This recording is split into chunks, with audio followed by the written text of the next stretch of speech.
Hi అండి. ఇడ్లీ తిని తిని బోర్ కొట్టినా, లేకపోతే ఇడ్లీ పిండి మిగిలిపోయినా మీరేం చేస్తారో కామెంట్ చేయండి. నేనైతే మిగిలిపోయిన ఇడ్లీ పిండిలో సన్నగా తరిగిన ఉల్లిపాయలు, పచ్చిమిర్చి, కాస్త జీలకర్ర, సన్నగా తరిగిన కరివేపాకు వేసుకొని, తగినంత ఉప్పు వేసుకొని బాగా మిక్స్ చేసుకోవాలి. దీంట్లో మీరు తురిమిన క్యారెట్ని కూడా యాడ్ చేసుకోవచ్చు.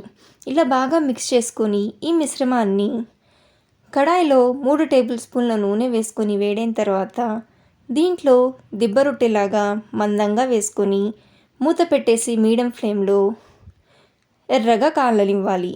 ఇలా ఒకవైపు ఎర్రగా కాలిన తర్వాత మరోవైపు తిప్పుకొని మరోవైపు కూడా ఎర్రగా కాల్చుకొని మధ్యలో ఇలా కట్ చేసుకుంటే పచ్చిగా లేకుండా లోపల కూడా బాగా కుక్ అవుతుంది. మరి దీన్ని పల్లి చట్నీతో కానీ ఆవకాయతో కానీ సర్వ్ చేసుకోండి, చాలా బాగుంటుంది. మరి మీరే విధంగా చేస్తారు?